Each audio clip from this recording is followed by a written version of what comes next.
ओम नमः सिद्धे।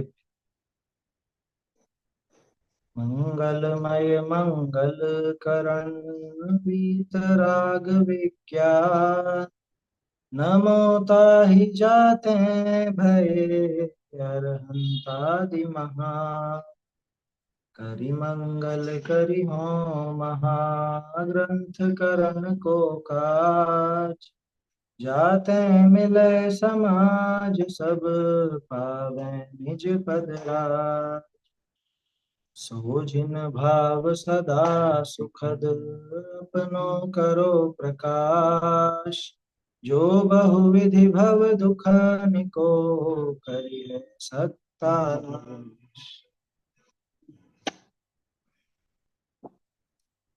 मोक्ष मार्ग प्रकाशन में 30वें अधिकार पर अपनी चर्चा चल रही है।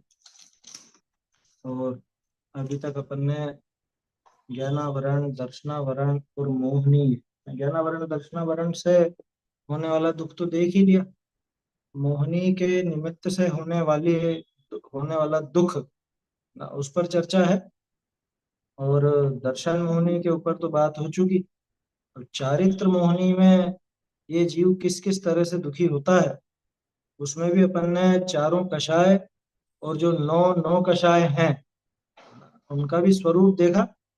उनके स्वरूप के साथ ही जब वो कषाय पैदा होती है तो इस जीव की कैसी प्रवृत्ति होती है, रोडरमल जी के शब्दों में कहें तो कैसे कैसे कुकर्म करता है ये। हम्म?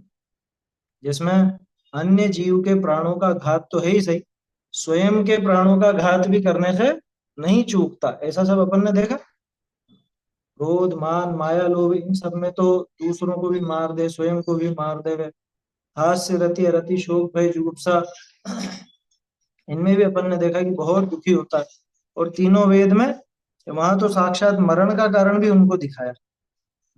तो इस प्रकार कषायों और नौ कषायों से अवस्थाएं होती हैं। माने कषाय और नौ कषाय के कारण इस तरह की अवस्थाएं प्रवर्तती हैं। अब इसके आगे का विषय अपने को देखना है, आगे और कैसी क्या इसकी स्थिति बनती है।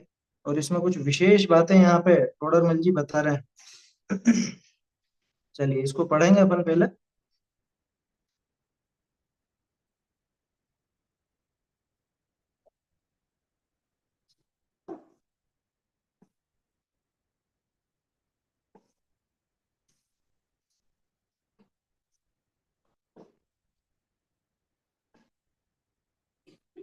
उंडारी से देखेंगे।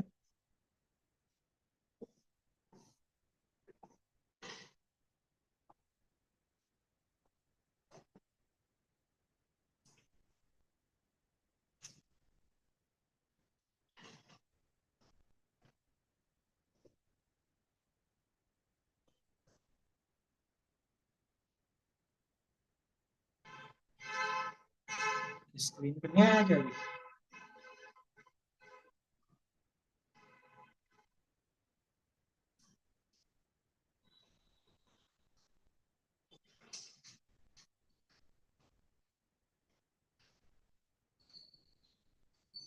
अपूर्व जी, हाँ।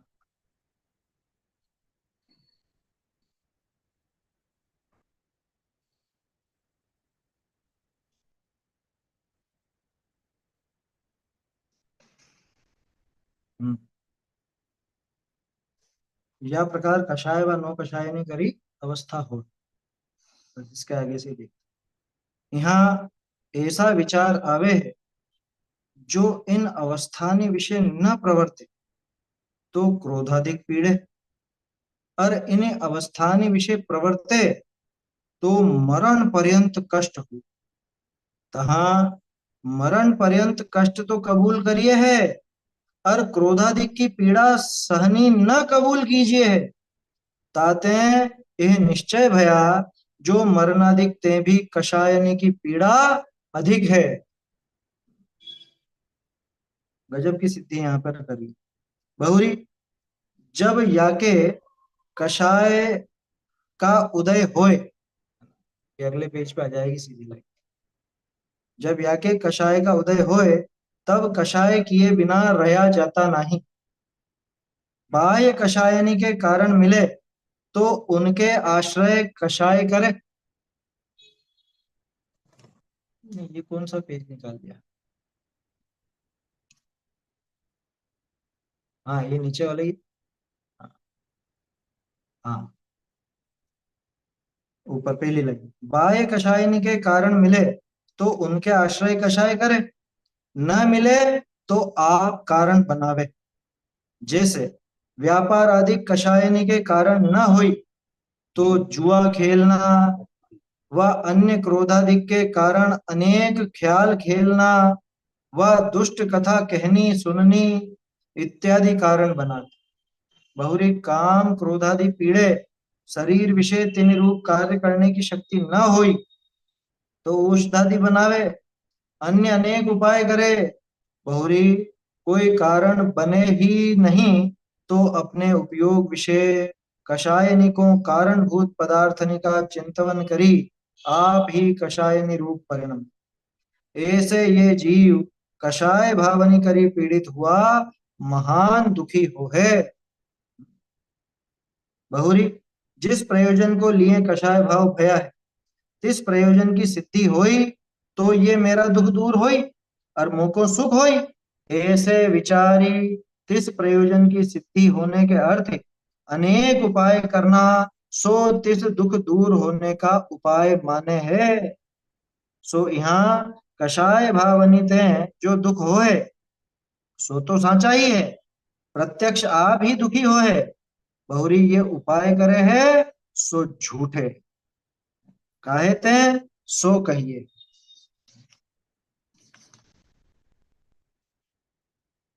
इसको अपन आगे देखते हैं, पहले यहाँ तक की चर्चा कर ली है ना, क्योंकि बढ़िया प्रकरण है ये।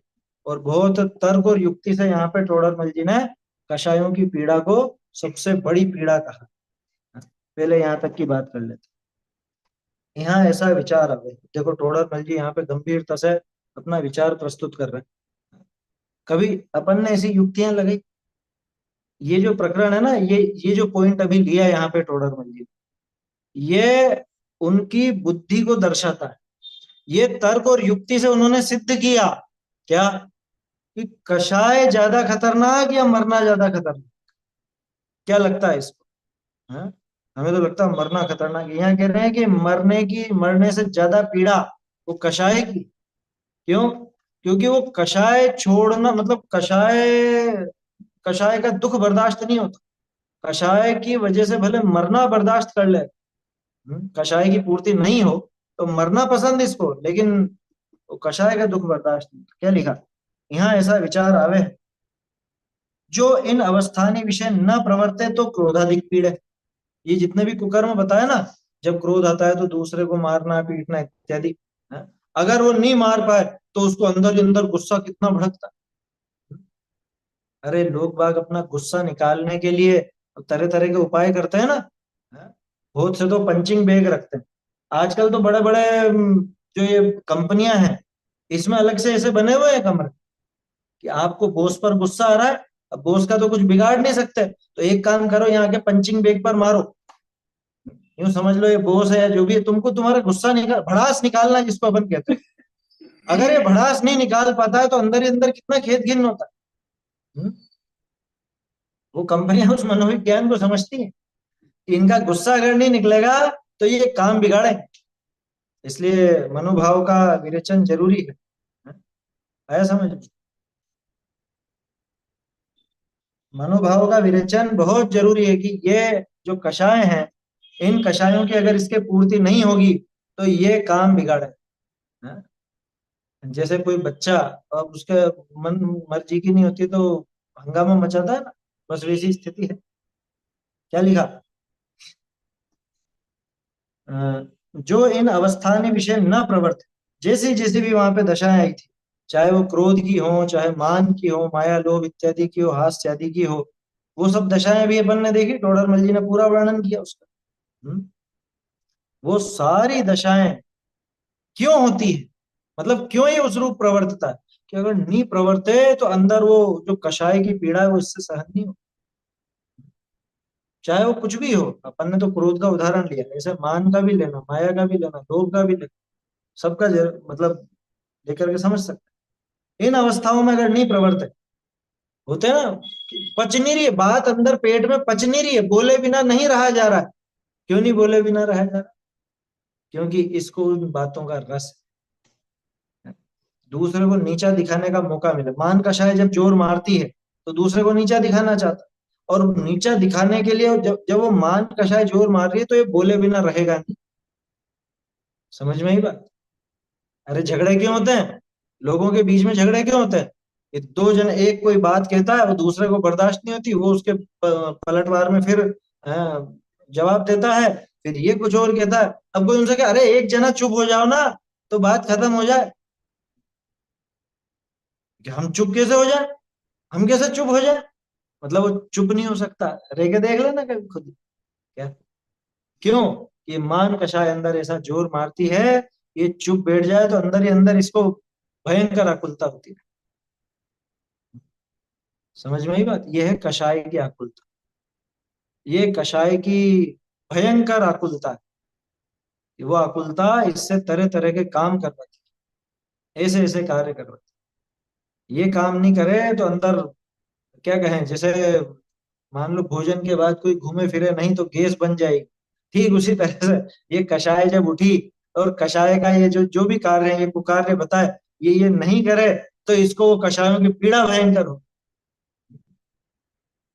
इसलिए ये टोडर मल जी को जबरदस्त विचार यहाँ पे निकला। क्या? ऐसा विचार आवे जो इन अवस्थानी विषय न प्रवर्ते तो क्रोधाधिक पीड़ा। हम्म, बहुत पीड़ा देता है। देखते तो हैं अपन, लोग बाग पागल हो जाते हैं कषाय के मारे, उनकी वो कषाय का बराबर निराकरण नहीं होता है। हाँ? या बड़बड़ाने लगते हैं अकेले में कि क्यों, किससे बड़बड़ा रहा है, इसकी क्या कषाय की पूर्ति हो नहीं पाई, गुस्सा निकाल नहीं पाया, मान कषाय की पूर्ति हो नहीं पाई, है माया लोभ का कुछ इसका चला नहीं बिल्कुल भी। तो फिर वो बड़बड़ाने लगता है, पगला जाता है, बोलता है आपा खो बैठते। ये दशा है। इन अवस्थानी विषय न प्रवर्ते तो क्रोधाधिक पीड़े, और इन अवस्थानी विषय प्रवर्ते तो कहां तक का कष्ट लिखा है? तो मरण पर्यंत कष्ट होई। ये प्रकरण बहुत काम का है ये। आया समझ में? ये कषायों के दुख देखे ना अभी अपन ने। चार कषाय और नौ नौ कषाय के। नीचे का पैराग्राफ है, ध्यान दो उस पर, बहुत जरूरी प्रकरण है। ऐसा विचार आता है कि जब ये कषाय रूप, मतलब जब कषाय पैदा होती है और अगर इन कार्यों रूप नहीं प्रवर्ते तो ये क्रोधादि जबरदस्त पीड़ा देती। और अगर इन कार्य रूप प्रवर्ते तो कहां तक प्रवर्तता है? मरण पर्यंत। हम्म? लिखा था ना आखिर में, वो दूसरे को मार दे, खुद मर जाए। याद कीजिए दूसरे अधिकार में जो बातें थी, अन्य को भी मार देता। और यहाँ पे तो आया अपना पूज्य या इष्ट व्यक्ति भी सामने आए तो उसको भी बर्दाश्त नहीं करता, उस पर भी अपना गुस्सा निकालता है, उस पर भी अपने मान कषाय से उसको भी नीचा दिखा देता है, उसको भी ठगने से बाज नहीं आता है। मतलब एक तरफ कुआ, दूसरी तरफ खाई।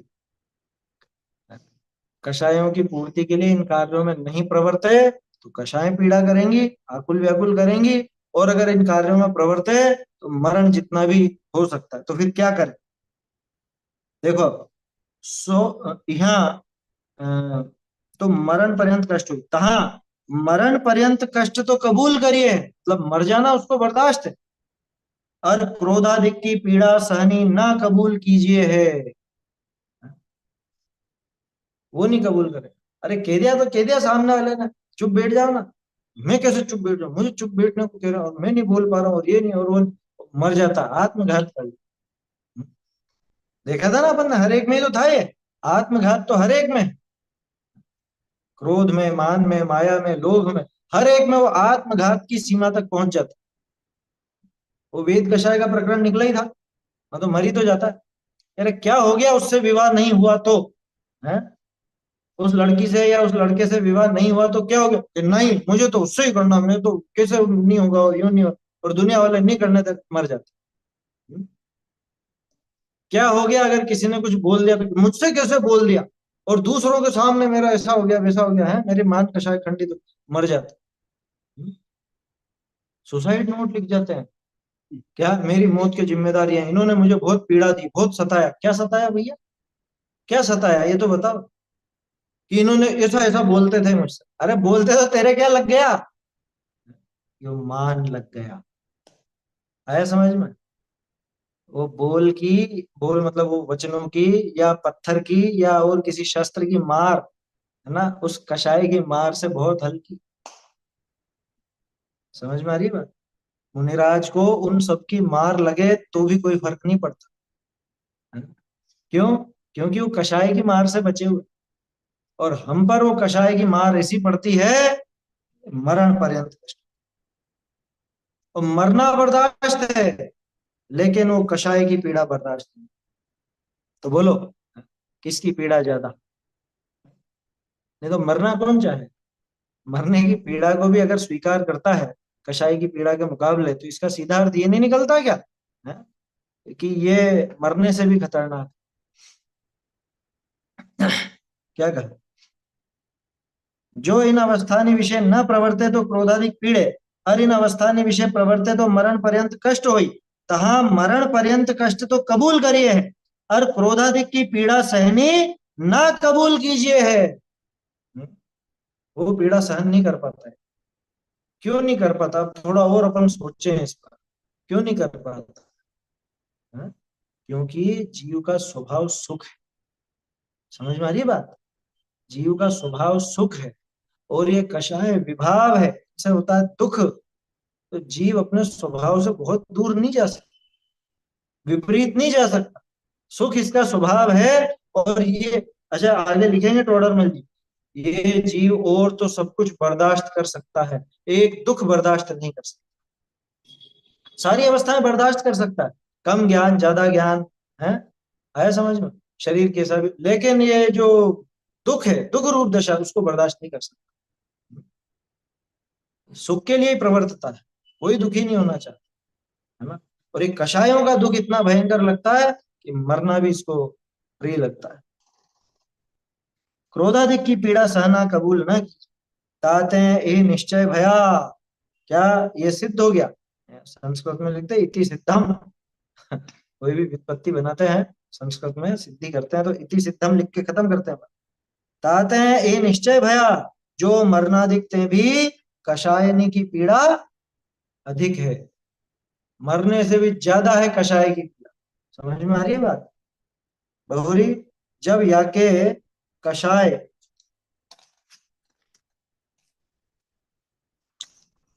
जब याके कषाय का उदय होए, तब कषाय किए बिना रहा जाता ना।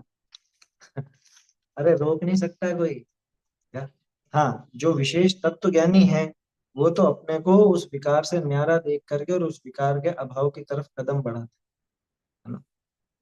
लेकिन हम जैसे लोग, अब कषाय का उदय आता है तो वहां रुकता है क्या कोई, है? मान कषाय का उदय हो तो ये बोले बिना रुक जाएगा क्या। अरे जाने कब कब के किस्से निकाल लाएगा, है? समझ में ही बात। अब मान लो किसी की शादी को 30-35 साल हो गए हों, तो वो इतने पुराने पुराने किस्से भी निकाल के ले आए। अरे सब मालूम है हमारी शादी के टाइम पे क्या क्या नाटक करे थे तुमने, हैं? और हमारा वो उसमें कितने अड़ंगे डाले थे, अरे कब का किस्सा है। 30-35 साल पुराना या 50 साल पुराना, बोलो निकाल के नहीं लाते हैं। क्या बोलते हैं उसको, गड़े मुर्दे उखाड़ना। तो सब गड़े मुर्दे मुर्दे उखाड़ता है जब इसके कषाय भाव होता है, तब कषाय किए बिना रहा जाता नहीं। कषाय करे बिना रहता नहीं है। जब कषाय का उदय हो तब, चारित्र मोह का ऐसा तीव्र उदय हो कि कषाय करे बिना रहता नहीं। मंद उदय में तो खुद को समझा करके और अपनी दिशा पलटने का प्रयास कर सकता है, लेकिन जब तीव्र उदय होता है तो वो तीव्र भाव में बस नहीं चलता किसी का। अरे मुनिराज तक गिर जाते हैं, तीव्र उदय होता है ना। अगर मुनिराज के ऐसा तीव्र उदय आ जाए, गिरने का योग हो, गिर भी जाता है, गुणस्थान गिर जाता है उनका। समझ में आ रही है बात? तो इतनी खतरनाक है कषाय। जब कषाय ये करता है ना, उस समय कषाय का उदय रहता है सामने। हाँ ऐसा ही समझ। कषाय का उदय जब कषाय किए बिना नहीं रहा जाता का अर्थ यही है। हम्म। क्या, ये निमित्त का कथन है। अब ये अब खुद कर्मों की बात कषाय है ना, जिस इसलिए समय ऐसा कथन कषाय है। कर रहा है उस समय कषाय का उदय है। हम्म। यहाँ पे इस तरफ से देखना चाहिए। वो तो कर्मों की तरफ से बात कर रहे हैं ना, इसलिए ऐसा निमित्ताधीन कथन आता है। तो वो कर्म करा रहे हैं, वो कर्म करा रहा है कषाय की, कर्म नहीं करा रहा। देखो यहाँ वाक्य भी बहुत कायदे से लिखा है उन्होंने। जब कषाय का उदय हो तब कषाय किए बिना रहा जाता नहीं। यूं नहीं लिखा कि कषाय का उदय कषाय कराता ही। कर तो ये जीव ही रहा है ना, अपराध तो जीव का ही है क्या। अब ये जीव जब ऐसे विभाव रूप परिणमता है, उस समय इसके कषाय का उदय बाहर में होता ही होता। बाहर में माने वो कर्म का ऐसा ही उदय रहेगा। उसको सामान्य भाषा में कहा कषाय किए बिना रह नहीं जाता। हम्म। अब देखो कैसे नहीं रहा जाता, क्या करता है, उसके लिए क्या क्या उपाय बनाता है, वो आगे आती बात। बोलो। बाहर में कोई दूसरा भी निमित्त होता है क्या कषाय में? वो कह मतलब देते हैं अपने को तो सामान्य ऐसे रूप ही से लगता है कि सामने से कोई रहता है तो उसके कारण से भी कषाय हो जाती है। अंतरंग निमित्त कहलाते हैं वो कर्म, ना वो हाँ। कर्म का उदय वो अंतरंग निमित्त है चारित्र मोहनी का। और बाहर में जो पदार्थ जिसके आश्रय से कषाय करता है वो बाह्य निमित्त कहलाते हैं। लेकिन बाह्य निमित्त फिक्स नहीं है, बाह्य निमित्त परमानेंट नहीं होता क्या। आज जिसके प्रति क्रोध हो रहा है, कल उसके प्रति लोभ का भाव भी हो सकता है, रति भी हो सकता है। आज जिसके प्रति अरति है, कल से उसके प्रति रति हो जाए, जिसके प्रति रति है उसके प्रति अरति हो जाए। तो बाहरी निमित्त मुख्य नहीं है, मुख्य तो अंतरंग निमित्त ही है। आया समझ। तो इसलिए दूसरे पर तो जोर देना ही नहीं कि दूसरा हमको कराता, ये क्रोध कराता हम, इसकी वजह से बहुत गुस्सा आता। क्या बोलते हैं, ये हमारा खूब खून जलाता। ये कषाय करा करा के हमारा खूब खून जलाता, बोलते हैं ना ऐसे। अरे कोई तेरा खून नहीं जलाता, तेरी गलती है, थारो ही अपराध चूक तो, करम अचेतन आंधो, कर्मा पे तू दोष लगावे, बेशरम भीड़रो ढांढो। ऐसी पंक्तियां लिखी। तो ये अपने को समझना चाहिए कि वास्तव में जब कषाय का उदय हो तब कषाय किए बिना रहा नहीं जाता। ये नहीं लिखा कि सामने वाला कषाय कराने वाला हो तो ये कषाय करे बिना नहीं रहता। हाँ? ये करता खुद है। और इधर कर्म का उदय भी वैसा रहता है, और बाहर में योग भी ऐसे ही बन जाता है। बाहर में योग भी ऐसे ही बन जाते हैं, कोई ना कोई व्यक्ति या कोई वस्तु इस तरह की मिल जाएगी, उसका कुछ ऐसा संयोग बैठेगा जिससे इसको तत्संबंधी कषाय पैदा होती है। उसकी वजह से नहीं, है ना, खुद की वजह से। अच्छा खुद में ऐसा क्या है जो ये कषाय रूप परिणमित हो जाता है? क्या है ऐसा खुद में जो कषाय रूप परिणमित होने लग जाता है? सीधा सा है, स्वरूप की असावधानी, है ना। भाई जीव लीनता तो करेगा, कहीं ना कहीं तो करेगा। आत्मा में नहीं करेगा तो दूसरे में करेगा, और जहां दूसरे में करेगा वहां राग द्वेष कुछ ना कुछ कषाय खड़ी होगी। बस सीधी सी बात है। स्वरूप को समझे। हाँ, वो ऐसे ही फालतू की बात है कि हम तो चुपचाप ही थे, हमने थोड़ी ना कुछ किया, ये तो सामने वाले ने गुस्सा दिलाया। सामने वाले ने तो सबके बीच में कही थी ये बात, तुझे ही क्यों आया, दूसरे को क्यों नहीं आया। है? समझ में आ रही है बात। वहां और किसी को तो नहीं आता, हमें ही क्यों आया, तो अपराध तो हमारा ही। अरे सामने वाले के सामने तो ईंट पत्थर भी थे, इनको तो कोई गुस्सा नहीं आया। इनमें वो योग्यता नहीं, हम में है वो योग्यता, हमारी गलती थी, हमारी योग्यता से हम कषाय रूप परिणमित हुए, है ना। और उसमें कर्मों को या अन्य पदार्थों को निमित्त कह दिया जाता है। अन्य पदार्थ का तो नाम लेना ही नहीं चाहिए, वो तो बेईमानी है क्या। इसने दिलाया गुस्सा, ये मुझे ऐसा करता है, इसकी वजह से ऐसा होता है। हम्म? मेरे भाव बिगाड़ देता है ये मेरे भाव बिगाड़ता है। अरे वो कौन होता है तेरे भाव बिगाड़ने वाला, भाव तेरे हैं, तो तू है बिगाड़ने सुधारने वाला। हम्म? समझ में ही बात। हाँ होता है वो। उस समय आत्मा आत्मा कुछ याद नहीं आएगा, जब तीव्र कषाय का उदय चलेगा उस समय नहीं आएगा याद। आत्मा की बात क्यों ख्याल में आएगी, वो याद आ जाए तो कषाय कैसे होगी। समझ में आ रही है बात। आत्मा की बात याद आ जाए तो कषाय होगी कैसे। मिराज को याद रहती है तो उनके नहीं होती, हमें याद नहीं रहती इसलिए हमारे होती है। क्या कहा अभी थोड़ी देर पहले मैंने, स्वरूप की असावधानी, स्वरूप में लीनता नहीं होना ही कषाय होने का कारण है। जब ये जीव अपनी ही योग्यता से स्वयं में स्थिर नहीं रह पाता, तब नियम से किसी न किसी को ये अपने उपयोग का आश्रय बनाता है और उसके आधार से कुछ न कुछ कषाय करता ही करता है। उसी समय इसके बाहर में चारित्र मोहनी कर्म का उदय चलता रहता है और बाहर में कोई ना कोई वस्तु या व्यक्ति का संयोग रहता है, जिसको ये अपनी कषाय का उत्पादक कारण समझता है। जबकि न तो वो कर्म, न वो व्यक्ति, न वो वस्तु, वो हमारी कषाय के उत्पादक कारण नहीं है। क्यों? क्योंकि कषाय तो जीव के चारित्र गुण का विकार है, और न तो उस कर्म में मेरा चारित्र गुण है, न उस वस्तु में मेरा चारित्र गुण है, न और किसी व्यक्ति में मेरा चारित्र। वो चारित्र गुण मेरा, वो विकार की योग्यता मेरी, वो स्वरूप में असावधानी मेरी, तो फिर उस कषाय का कर्ता कोई दूसरा कैसे हो गया है? और असली बात तो यह है कि आत्मा में कषाय नहीं है, उस चारित्र गुण में कषाय नहीं है, और बाहरी वस्तु में कषाय नहीं है। आत्मा तो ज्ञान दर्शन स्वभावी आनंद स्वभावी है, और बाहरी वस्तुएं ये है, आत्मा ज्ञान है, इसमें कषाय है ही नहीं। वो तो एक समय की पर्याय में स्वयं के सत्कारक से, स्वयं की योग्यता से होती है। वो कोई भी नहीं करा था, न कर्म करा, कर्म में भी कषाय नहीं है, बाहरी पदार्थ में भी कषाय नहीं भरी पड़ी है, या और आत्मा में भी नहीं है। त्रिकाली ध्रुव आत्मा शुद्ध आत्मा में हो तो सिद्धों में भी होनी चाहिए कषाय। हाँ, देखो पहले बाहर से भिन्नता देखी जाती, तब बताएंगे कि वो आत्मा है। फिर यहाँ पे आगे बढ़ेंगे कि भाई मेरा स्वरूप ऐसा क्या, कि मेरे स्वरूप में तो नहीं है ना। तो कषाय हुई भी है तो कहाँ हुई है? एक समय की पर्याय में है, और वो उसकी स्वयं की योग्यता से है, स्वयं उसके षटकारक न्यारे था। आया समझ? ये दोनों बातों को संतुलित रूप से समझना चाहिए ना। क्योंकि कोई कहे कि हाँ हाँ मैं ही हूँ कषाय का कर्ता, तो फिर कषाय को स्वभाव मान ले। ये स्वभाव नहीं है। आया समझ में? पहले ये समझाया कि अन्य कोई कषाय रूप नहीं परिणम, वो मैं ही था जिसकी गलती थी, मेरी ही गलती थी, है ना। उसके बाद में अरे कोई बात नहीं, वो गलती भी एक समय की है, वो अपना स्वभाव नहीं। आगे बढ़ो। कहाँ तक रोते रहोगे उसको?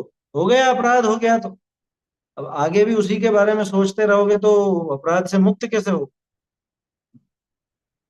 इस वजह से वो दोनों बातें, ये आचार्य देव की पद्धति, और टोडरमल जी ने भी ये समझा। और असलियत भी यही है। आया समझ में? यहाँ तो अभी निमित्त से चल रहा अभी तो बाहर की वही बात देख रहे हैं अपन। से चल रहा कि ये निमित्त होते हैं। देखो, और तो बीच में ये थोड़ी बात अपन इसलिए भी कर लेते हैं कि वास्तविकता भी साथ के साथ ही समझ के रखें, है ना। नहीं तो बहुत से लोगों को दूसरों पे दोषारोपण का खट से मौका मिलता है। कह रहे नहीं वही उसी का, ये कर्म की वजह से, कर्म की वजह से। अरे भैया, कर्म का नहीं है, तेरा ही काम है। और फिर तेरा ही काम कहते हो कि हाँ मेरा ही, वो पकड़ के बैठ है कि नहीं।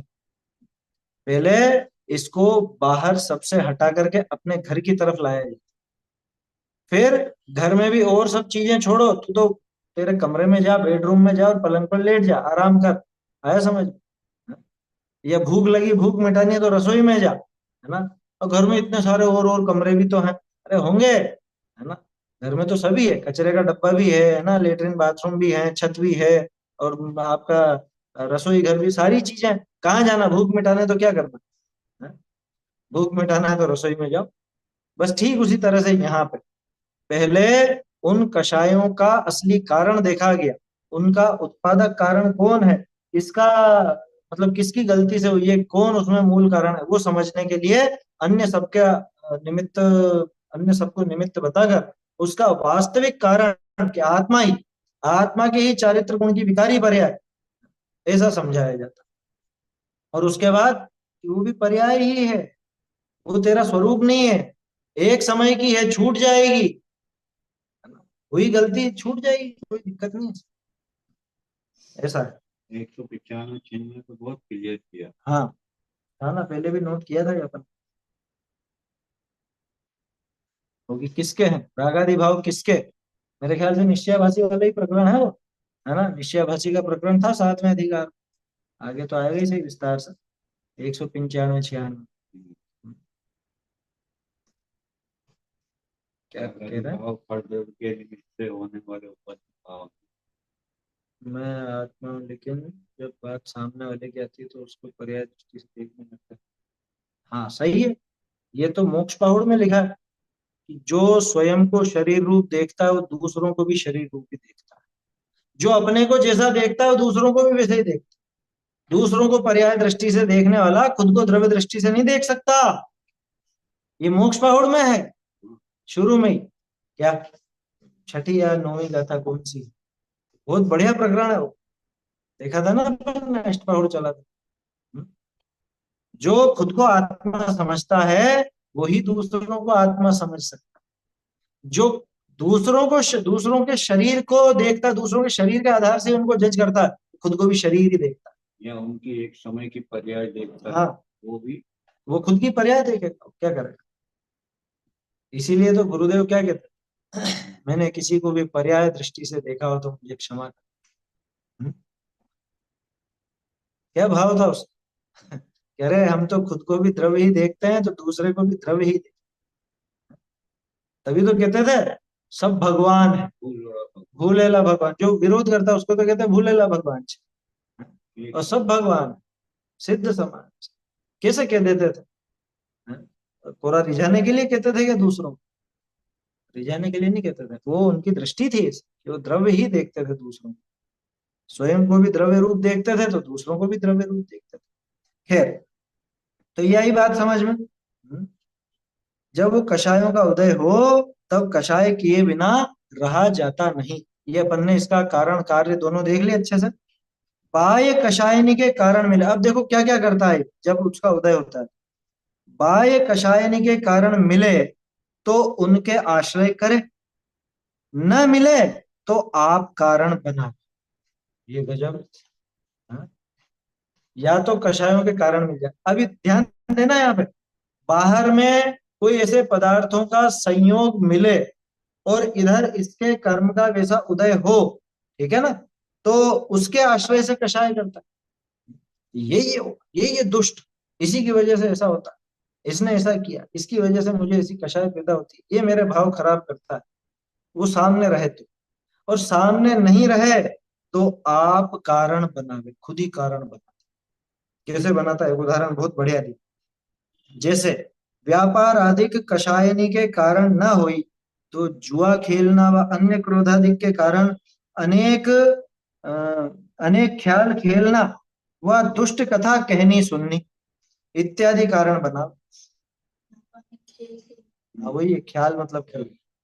ख्याल शब्द चलता था पहले, खेल। बालक के ख्याल सो कवित्त कर जाने हैं, है? आगरे में बाल बुद्धि बुधर खंडेल बाल, है ना, बालक के ख्याल सो कवित्त कर जाने हैं, बुधरदास जी ने लिखा था। आगरा में रहते हैं। बालक के ख्याल से बच्चों के खेल जैसा। अब उसका क्या अर्थ निकालो, है?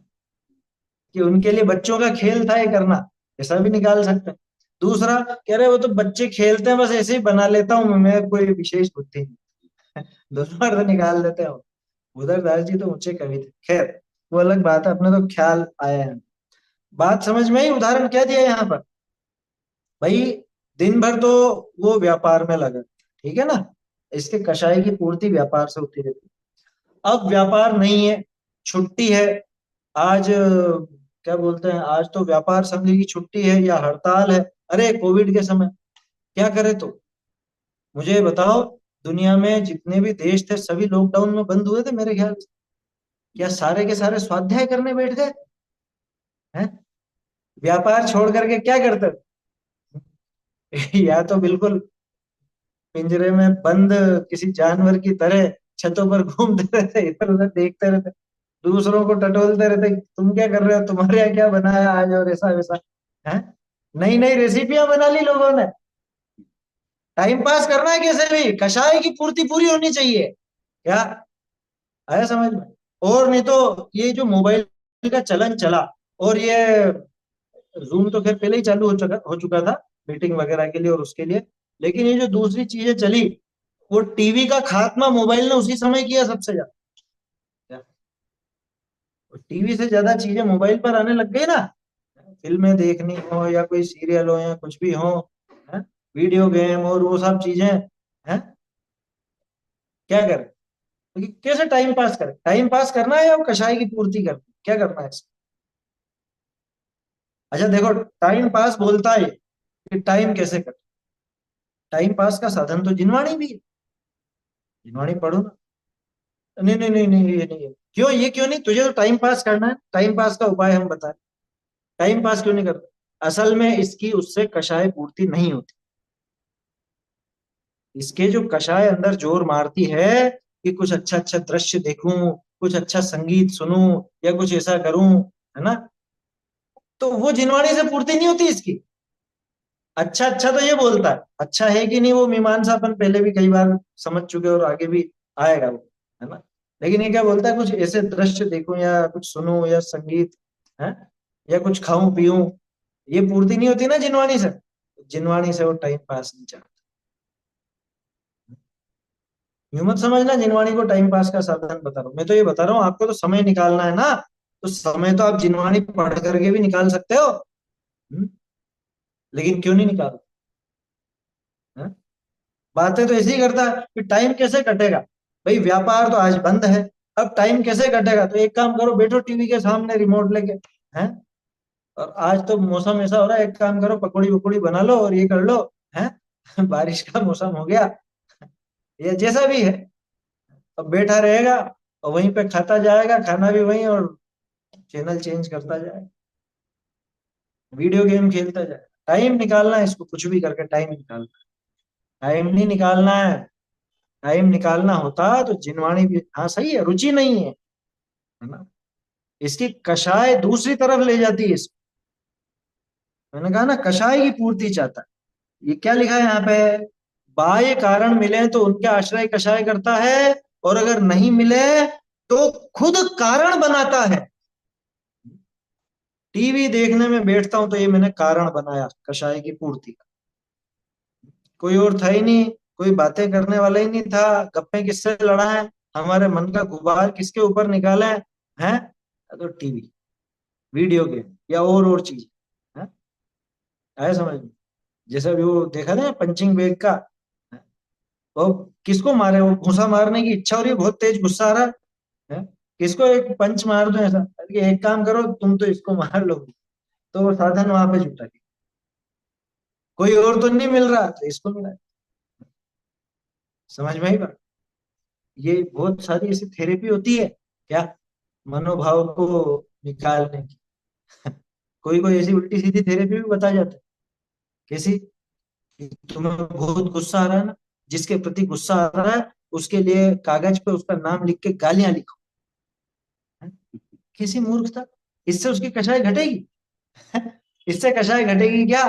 मुंह से नहीं बोल के हाथ से लिख रहा है। ये कोई अच्छी चीज है नहीं। ये बात मैं इसलिए कह रहा हूँ क्योंकि ऐसा भी किसी किसी ने बता दिया अपनी स्वाध्याय जब नहीं, किसी ने किसी को ऐसी थेरेपी बताई अपना गुस्सा खत्म करने की। ये गुस्सा खत्म करने की विधि है। फिर जिनवाणी क्या है? गालियां लिखना, गालियां वो लिख देना, ये गुस्सा खत्म करने की विधि है। तो जिनवाणी का अभ्यास क्या है? हम्म? गुस्सा खत्म किससे होगा बताओ? क्रोध का अभाव किससे होगा? क्षमा स्वभावी आत्मा के बारे में समझने से क्षमा आएगी, क्रोध का अभाव होगा। या और क्रोध के साधन और गालियां वगैरह लिखने से क्रोध का अभाव होगा? सोचो तो सही। बहुत से क्या समझता, देखो अभी वो कषाय है ही ना, अपना वो कर लो काम, कषाय को खत्म करो, इच्छा को दबाओ मत। वो विधि है खत्म करने।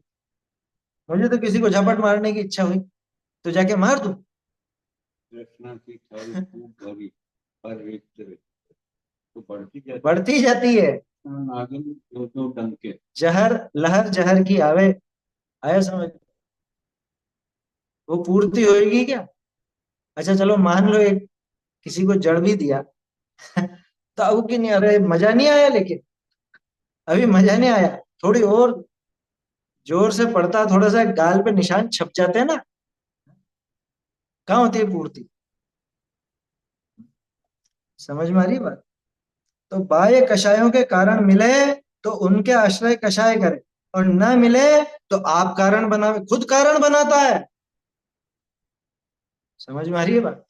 खुद कारण बनाता, ढूंढता है कहाँ पे निकालूं, कहाँ निकालूं, ये गुबार कहाँ निकालूं, ये कषाय को कहाँ पे खत्म करूं ले जाके। बच्चे हंगामा क्यों करते? वो उनके अंदर की कषाय की पूर्ति करते हैं, वो कहाँ निकाले बताओ। आप कहते हो अरे 2 साल में तो बहुत परेशान हो गए थे, बहुत हंगामा मचाया इन्होंने घर पे, अब अच्छा है स्कूल खुल गए तो सब माओ ने चैन की सांस ली।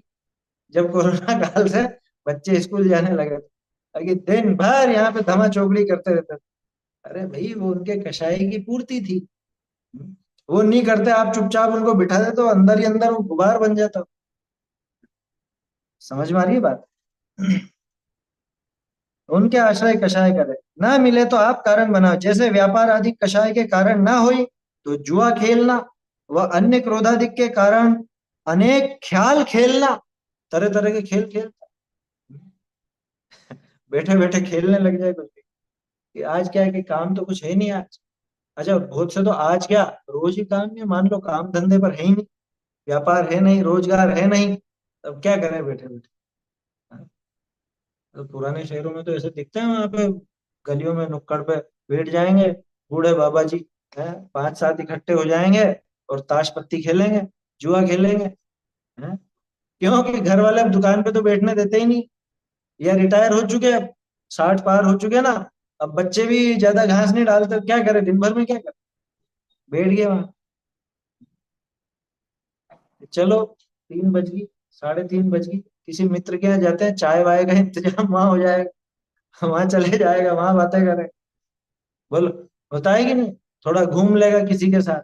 ये कषाय के साधन जुटाना। ये क्या करें, बोर हो रहे हैं, बोर हो रहे हैं, क्या है बोर होना, क्या है? कषाय की पूर्ति नहीं हो। समझ में आ रही है बात?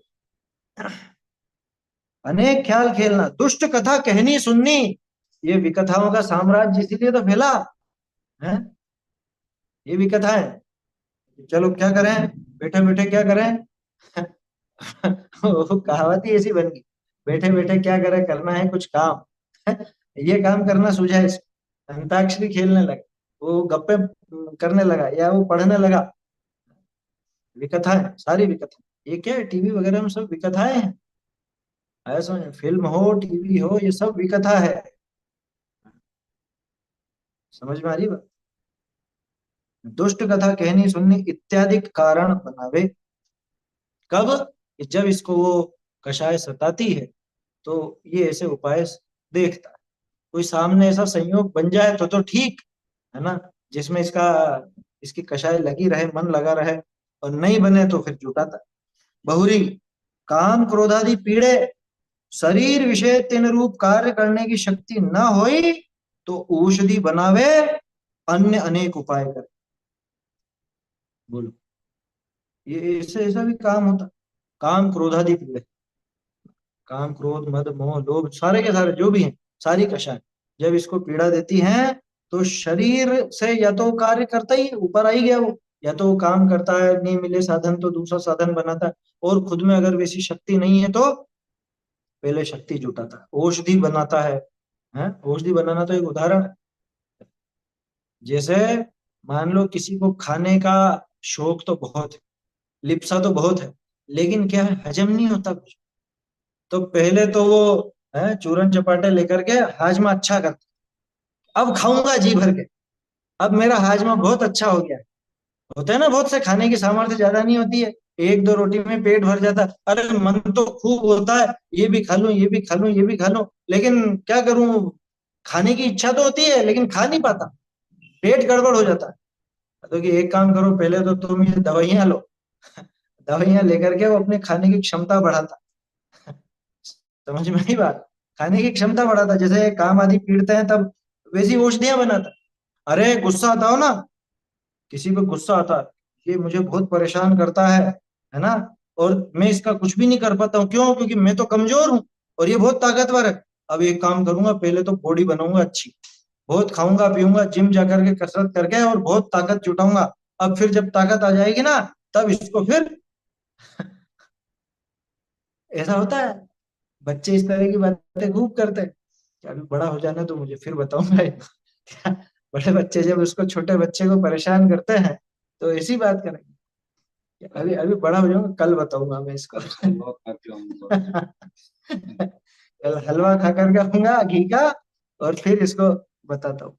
कि एक कंडक्टर मतलब रहता है तो उसकी बस में एक मतलब हल्का करता है चढ़ जाता है हाँ तो हाँ करके आता है, फिर बाद में पूछता है कि ये टिकट कैसे देगा, तो फिर मेरे वो पास कहता है, पास है। पास।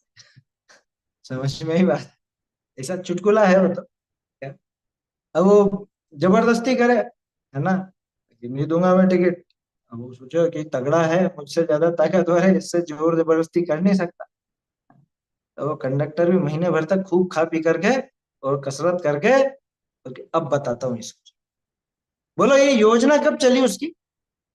जब वो कषाय की पूर्ति नहीं कर सकता, कषाय रूप कार्य करने की शक्ति नहीं होती, तो फिर वो ऐसी योजनाएं बनाता है, औषधि आदि बनाता है, अन्य अनेक उपाय करता है, अनेक उपाय करता है।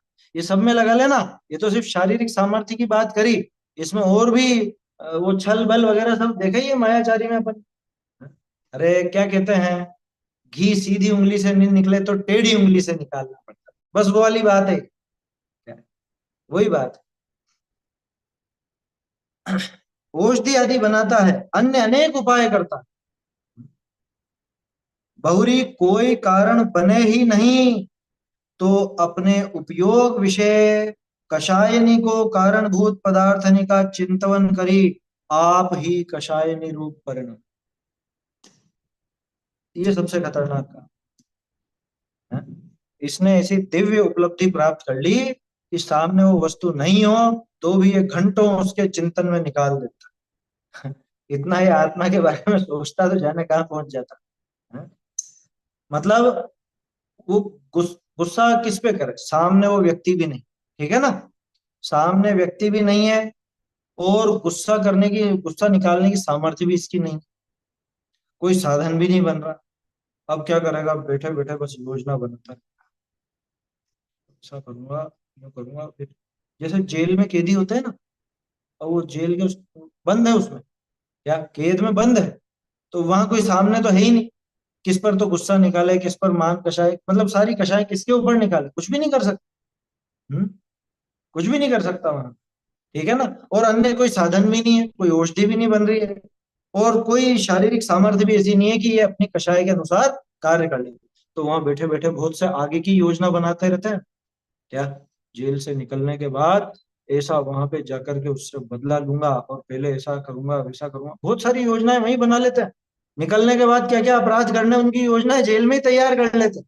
यहाँ भी ये रोजाना घर पे भी यही बनाता है। यही करता है, और क्या करता है। फिर मैं हो तो भी यहाँ पे घर पे चल के क्या बनाना और क्या करना मंदिर में पूजा करते हुए कितनी बार दाल बनाई है, सब बन जाता है।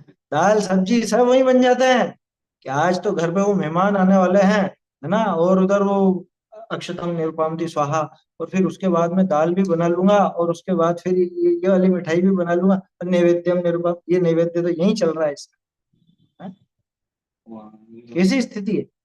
यहाँ पे चलेंगे हाँ, तो वहाँ ये आएंगे रहा कि आज तो वहां भी जाना है, उन्होंने बुलाया है भोजन पे, क्या देखते हैं क्या बनाते हैं। वो बूढ़ी काकी जैसा हाल हो जाता है इसका। बूढ़ी काकी वाली कहानी बताई थी ना पहले आपको, बस वैसी स्थिति हो जाती है। या फिर एक कहानी और थी प्रेमचंद की, बहुत हास्य की थी वो। क्या, वहां पे दो पंडों की, पंडे मतलब वो पेटू बिल्कुल ब्राह्मण, है ना, उनको वहां जाके ऐसा बढ़ बढ़ के हाथ चलाऊंगा ना, देखने वाले देखते रह जाएंगे। काई में, किस में हाथ चलाऊंगा, खाने में।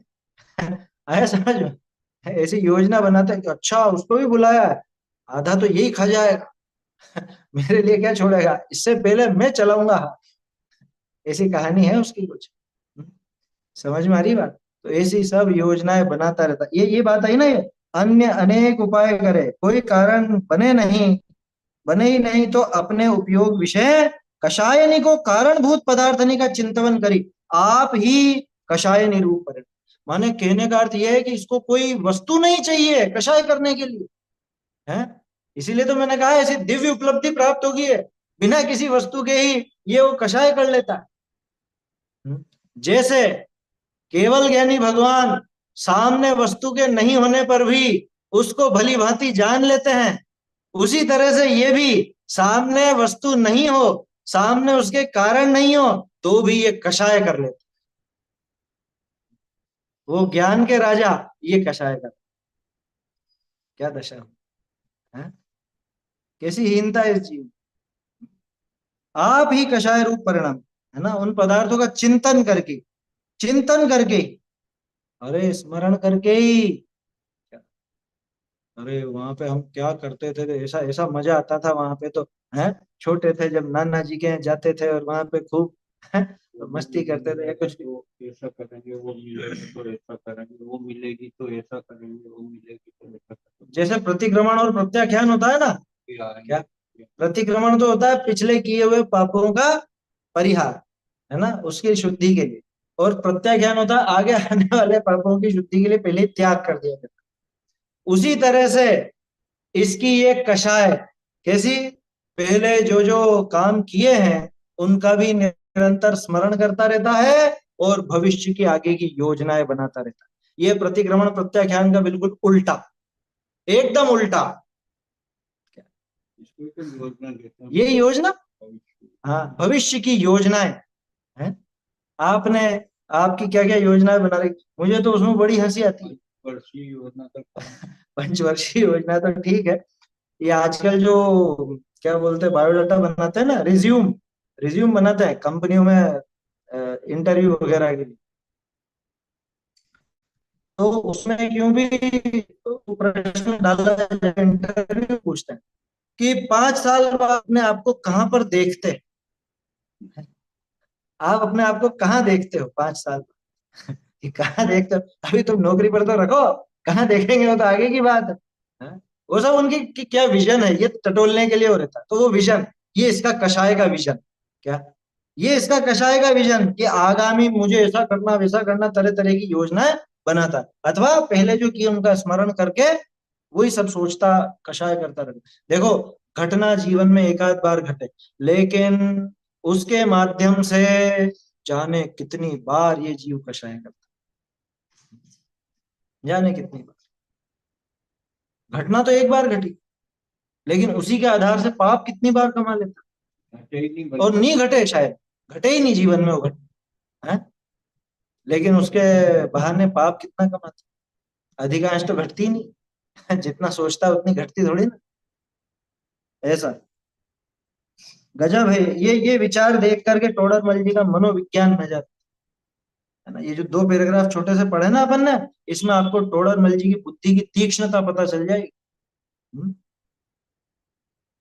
ऐसे ये जीव कषाय भावनी करी पीड़ित हुआ महान दुखी हो, इस तरह से ये जीव कषाय भावों से पीड़ित होता हुआ महान दुखी होता है। गजब की लाइन है ये, कषाय भावों से पीड़ित हुआ महान दुखी होता है, किसी और की वजह से महादुखी नहीं होता कि इसने हमको बहुत दुखी कर दिया, इसकी वजह से हम दुखी हैं, या इसने ऐसा कर दिया वैसा कर दिया, कुछ नहीं, अपने ही कषाय भावों के कारण महान दुखी होता। आगे की चर्चा कल करें।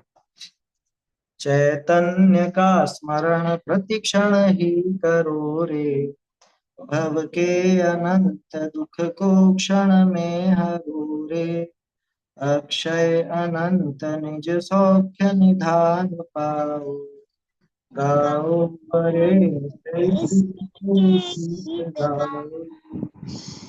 निधि निज में बताई, यह अनंत उपकार है, इसके लिए जिनवान को वंदना शत बार, वंदना शत बार। जिनवाणी माता की जय हो, जय हो, जय हो।